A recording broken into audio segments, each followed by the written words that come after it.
हर्षा जी, पुणे महाराष्ट्र से। राधा वल्लभ श्री हरिवंश। श्री हरिवंश गुरुदेव, आपके चरणों में कोटि कोटि प्रणाम। पूज्य गुरुदेव, क्या श्वासों के प्राणायाम के साथ मंत्र जप किया जा सकता है? क्योंकि जब श्वासों पर ध्यान केंद्रित होता है तो उसी से परिपक्वता होती है। अगर हम प्राणायाम ना भी करें तो नाम जप पर अधिक संख्या पर ध्यान होने पर स्वाभाविक प्राणायाम होने लगता है।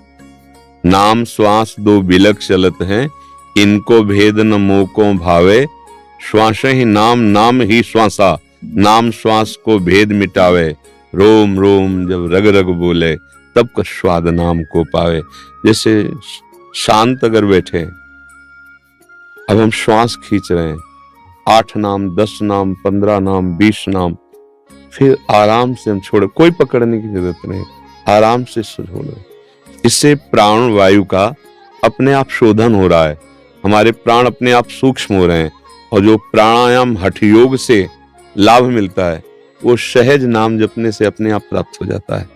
योगियों का जो सूक्ष्म विषय है वो चित्त वृत्ति का निरोध करके परमात्मा में लगाना है। अब आपका नाम चल रहा है, इससे बड़ा लाभ क्या होगा? तो हमको अलग से अगर हम प्राणायाम करते हैं और नाम चलाते हैं कोई बात नहीं है, लेकिन जिसकी अगर नाम में ही केवल एकाग्रता करनी है तो फिर प्राणायाम अपने आप स्वाभाविक होता है। और प्राण, ब्रह्मचर्य और मन तीनों का एक संयोग है। अगर प्राण सूक्ष्म हो गए तो मन अचंचल हो जाएगा, स्थिर हो जाएगा, निर्मल हो जाएगा। अगर प्राण और मन दोनों ठीक हैं तो ब्रह्मचर्य अर्थात जनेंद्री पर वो विजय प्राप्त कर लेगा। क्रम से किसी एक पर अगर वो जनेंद्री पर संयम कर ले ब्रह्मचर्य, तो प्राण सूक्ष्म होने लगेंगे। भोगी पुरुष का स्थूल प्राण हो जाता है, मन मलिन हो जाता है, चंचल हो जाता है। मतलब 3 में से कोई एक अगर शासन में ले लिया जाए तो तीनों आ जाते हैं। प्राण, मन और ब्रह्मचर्य तीनों का बहुत बड़ा योग है। और देखो हमारा मानवदेह इसीलिए मिला है कि हम कुछ दिव्यता प्राप्त करें। नाना प्रकार की भोग सामग्रियों के द्वारा अपने मन का मनोरंजन करते हुए जीवन व्यतीत करना, ये कोई मानव जीवन की दुर्लभता नहीं है। यहाँ जितने भी भोग हैं सब मलिन है। स्वर्ग में जो भोग है ना, बड़े बड़े ऋषियों के मन में क्षोभ पैदा कर देने वाले हैं। पर देव दुर्लभ दे ही कही गई, तो क्या इन्हीं मलिन भोगों के भोगने के लिए नहीं? यही दिव्यता। हम नाम जप करें, अध्यात्म शक्तियां हमारे अंदर जागृत हों। किस लिए? सबका मंगल करने के लिए, सबको सुख पहुंचाने के लिए। अपने प्रणाम नमस्कार मान संपत्ति सुख भोग का जो त्याग करता है वही भगवत प्राप्ति के हेतु समस्त जगत को भगवत स्वरूप मानकर सेवा करके परम पद में आरूढ़ होता है। जो सुख वांछा से युक्त, जैसे लोगों का मान्यता है, लोगों की मान्यता कि हम कमाते हैं, हम खाते हैं, क्यों भगवान का भजन करें, क्यों दूसरों को सुख पहुंचाएं, सेवा करें, हमारी संपत्ति हमारा मकान। तो आप भागवतिक विधान को नहीं जानते, इसलिए ऐसा आप पाप कर रहे हैं। शास्त्र की बात कह रहा हूं। कैसे? अब आपको लौकिक रीत से समझाते हैं। आपने करोड़ों रुपया कमाए, माना आपने बहुत मेहनत करके कमाए, लेकिन हमारी सरकार को आपने टैक्स नहीं दिया, तो आप चोर माने जाएंगे, आपका रुपया जब्त हो जाएगा, आपको जेल की होगी ना? होता है ना? होता है। ऐसे ही संपूर्ण सृष्टि भगवान की है। ये शरीर, ये पृथ्वी, ये जल, ये वायु, ये अग्नि, सूर्य, चंद्र। बिजली लेते हो, टैक्स देते हो? देता नहीं दोगे तो कट जाएगी बिजली, नहीं कट जाएगी? देखो भगवान सूर्य, आप क्या टैक्स देते हो? ऑक्सीजन का क्या टैक्स देते हो? जल का, सबका टैक्स है। पर ये दिखाई नहीं देता। दैवी शक्तियां तुम्हें नष्ट कर देंगी यदि होश में नहीं चलोगे। तुम्हारे पास जो भी संपत्ति है, शरीर है, बुद्धि है, वो समाज सेवा के लिए, राष्ट्र सेवा के लिए, परिवार सेवा के लिए और आपके शरीर सेवा के लिए। ये शरीर भी आपका सेवा पात्र है, इसी से धर्म की पूर्ति की जाती है।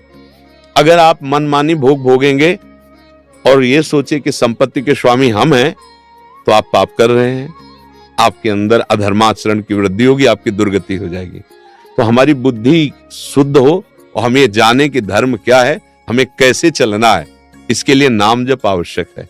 नाम जपत आई सब सोई, देहु सुबुद्धि कृपा करि मोई। नाम जपते ही बुद्धि पवित्र होने लगती है और बुद्धि बुद्धि नहीं रह जाती, सुबुद्धि हो जाती है।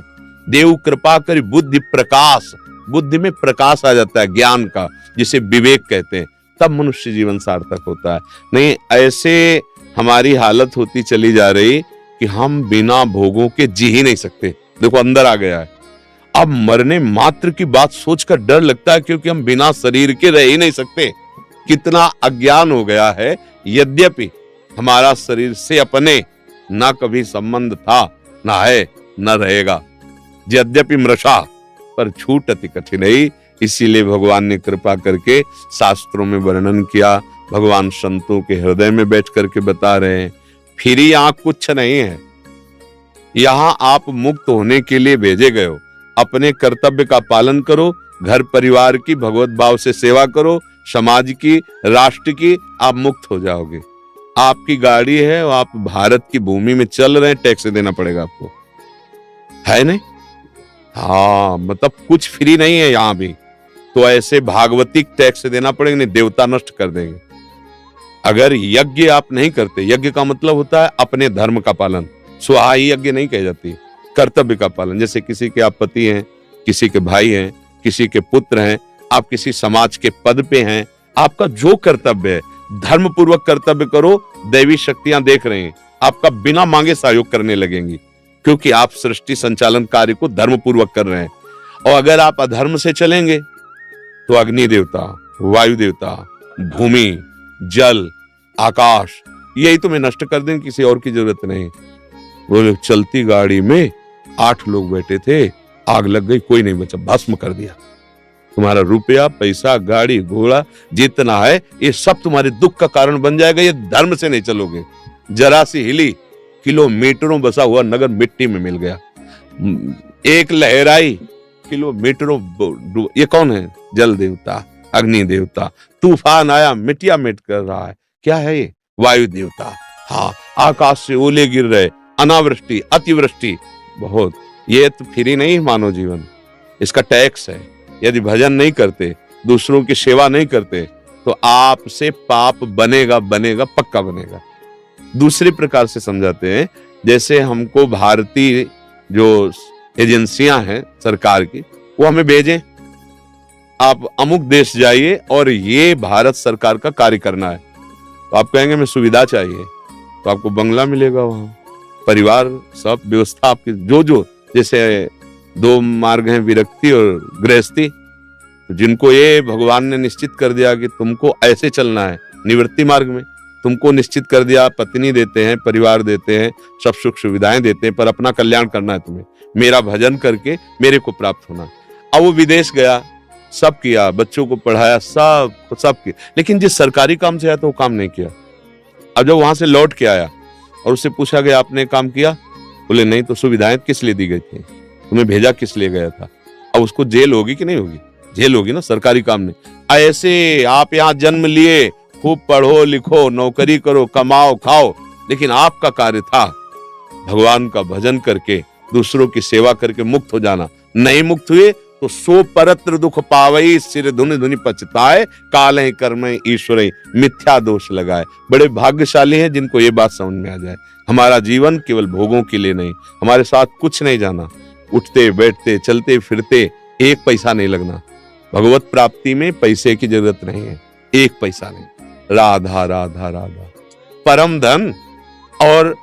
और जैसे सेवा है, सेवा में किसी से चंदा मांगने की जरूरत नहीं, कोई धन छीनने झपटने की जरूरत नहीं।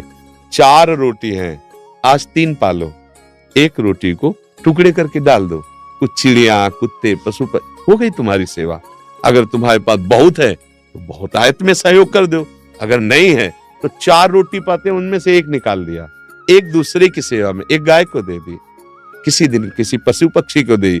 अच्छा, किसी दिन कोई भूखा गया तो आज हम उपवास कर देते हैं, 1 टाइम, शाम टाइम पालेंगे, आप पालें।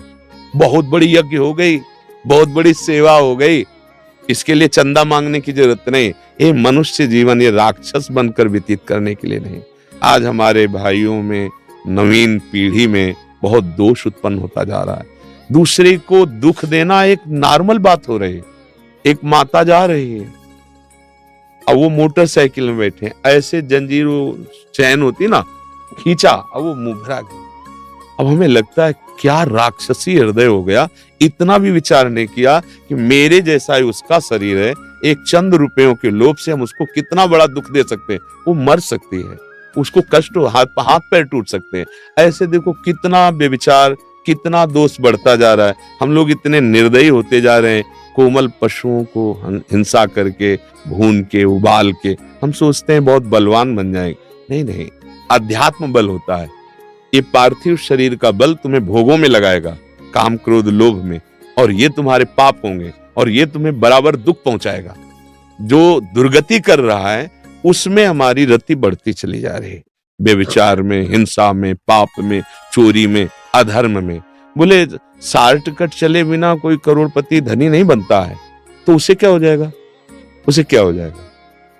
ऊपर चढ़ा के 8वीं 10वीं बिल्डिंग से अगर आप फेंको जाओगे तो ज्यादा कष्ट होगा, और सीढ़ी से फिसल जाओगे तो थोड़े कष्ट होगा। आप इतना पाप करके एकत्रित करोगे, फिर जब विनाश होगा फिर तुम महान दुख को प्राप्त होगे। ये तो होगा साधारण, और असाधारण दंड मिलेगा नरक आदि में, अन्य योनियों में। इसे सबसे प्रार्थना है, समझ लो जैसे सरकारी कर आपको देना ही है, ऐसे मनुष्य जीवन का कर है महामंगलमय। राम राम, कृष्ण कृष्ण, हरि हरि, राधा राधा राधा। क्या जाता है? अपने परिवार को भगवान का स्वरूप मान लो। माता की सेवा, पिता की सेवा, पत्नी की कामनाओं को पूर्ण करना, पुत्र को पढ़ा लिखा कर करना, अपने शरीर की पूर्ण।